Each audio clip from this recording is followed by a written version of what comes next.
Welcome back, everyone, for another deep dive. You know how this works. You give us the info, and we take a look at what it all means. That's right. Dive right in. So today we're looking at, well, the aftermath of Cyclone Cheeto. Hit the French island of Mayotte back on December 14th. Yeah. And we've got excerpts here that detail the impact. You know, the French government response and just this outpouring of support for the nation. Yeah, it's a tough one. It's a really complex situation with needs, like immediate needs, but also long-term implications. Right. The death toll confirmed at 35, but it's likely to rise considerably as rescue workers are able to get access to areas that are still cut off by the cyclone. It's grim. Yeah. But we got to understand, I think, the true scale of this disaster. Yeah, it's hard to even imagine the scale of the destruction. Cheeto was, the strongest cyclone to hit the island in almost a century. Winds over 200 kilometers an hour. Homes destroyed, trees uprooted. It's devastating. Yeah, it's to give you an idea.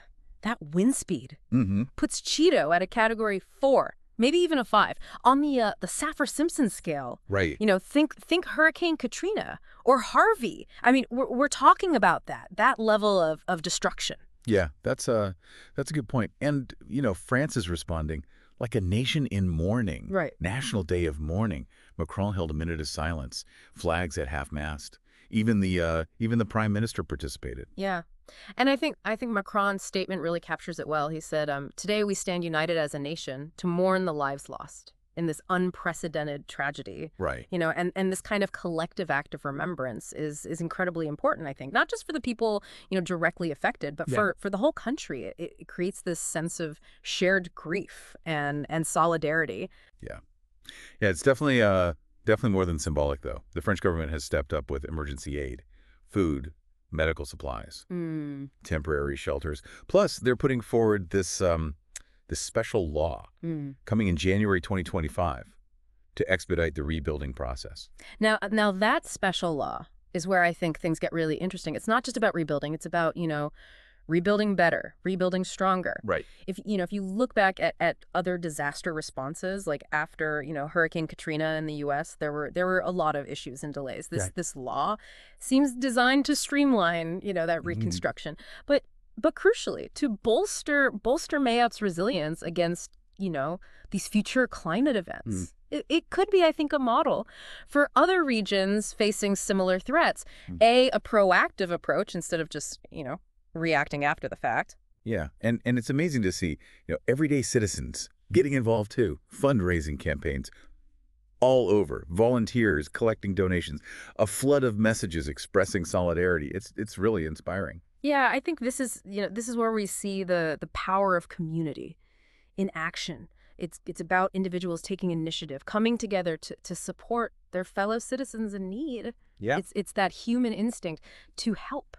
To rebuild, to offer hope, even in the darkest of times. Looking at the bigger picture, I think Cyclone Cheeto is a stark reminder of the growing threat of climate change. These extreme weather events, they're becoming more frequent and more severe. Absolutely. Scientists have been warning us for years that climate change will lead to stronger cyclones, rising sea levels. and what happened in Mayotte is a tragic illustration of that. Warmer ocean temperatures fuel these storms, and climate change is like, turning up the heat on the stove. So what can we do? What's the next step?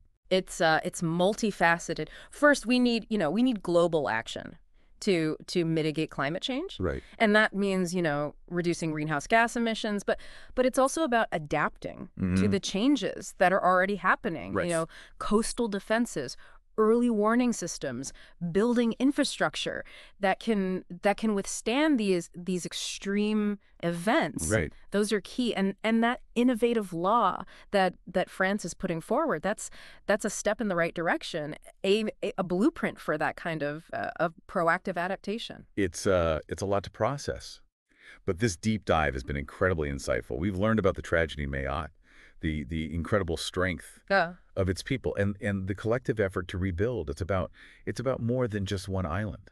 It's about our collective future. Yeah, and I think that's the key takeaway here, the need for a global response to a global challenge. We can't just wait for the next disaster to strike. It leaves us with a lot to think about. How can we as individuals contribute to these global efforts? It's a question we should all be asking ourselves. For sure. Thanks for joining us for this deep dive. Absolutely.